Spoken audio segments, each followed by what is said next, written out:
What up? This is Rama Screen covering movies, TV, and entertainment, and here's my review of Netflix animated series Arcane Act 2. Hey, before you watch my review, please subscribe to my channel, press that like button, and ring that bell so you can get notified whenever I post new videos. And if you'd like to help support this channel, please do so at patreon.com/ramascreen. That's patreon.com/ramascreen. Let's rock this. Now, even though I will not be spilling spoilers here, it goes without saying that this review is only for those of you who have seen the first act of this show. And I've already extensively spoken about my overall thoughts on Arcane's tone and design and world building in my previous review of first act. Therefore, I will not be commenting on those same topics again. This time, I'm gonna focus mostly on the story and the characters and where we are at this point forward. Episode 4 enters with a bang, literally. It's Arcane's most explosive episode yet, and some years have passed since we last saw Jinx and Vi, so this is also a reintroduction or a rebirth of their new selves. Even Jace and Caitlyn are stepping into their new roles. Episodes 4, 5, and 6 are darker and more intense. And if you didn't get the memo before that this is a show for adults, you will definitely get the picture quite vividly this time if you catch my drift, because they crank up the sensuality and the thematic elements to a level that indicates an uncertain horizon for both cities. Based on the world behind the game League of Legends, created and developed for the screen by Christian Link and Alex Yee,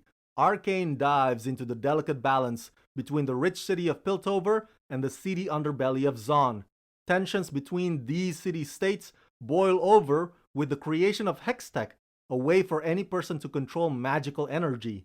In Piltover and in Zaun, a new drug called Shimmer transforms humans into monsters. The rivalry between the cities splits families and friends as Arcane brings life to the relationships that shape some of League of Legends' famous champions, including Vi, Jinx, Caitlyn, Joyce, and Victor.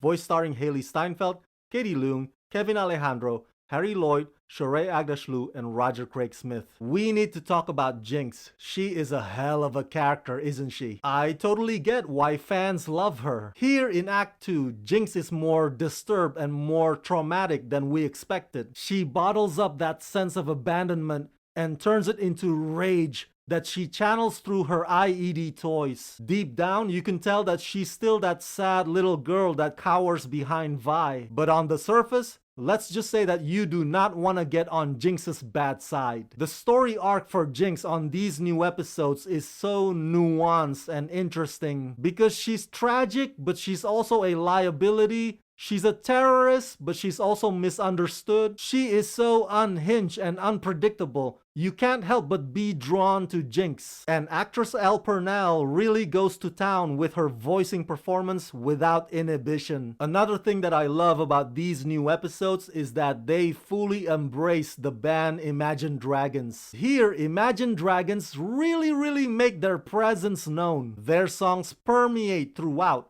and they impeccably convey the complexities of Jinx and Vi. Victor also plays a much more significant role in Act 2. We get to see his past, we get to see his childhood encounters. We're still not quite sure what's in store for Victor really, whether or not this Hextech obsession will lead him down a dark path. But these episodes do reveal that he does have lines he would not cross. The friction between Heimerdinger and Jace and Victor is also escalating. Heimerdinger comes at this whole Hextech from a conservative and overly cautious angle because he has lived long enough to see what magic can do in the hands of someone desperate. And we're beginning to see valid signs of that concern. Arcane remains solid, and it fully deserves that 100% rating that it's been getting from fans and critics alike. Act 2 might serve as a bridge to the upcoming finale, but it never once feels like it's just some kind of temporary stop or a detour or a distraction. It doesn't drag one bit. And because the action and the animation are built around the characters, what we get is a story that continues to be engaging and immersive. And these new episodes will only compel you to follow them even further. Arcane is video game adaptation done right.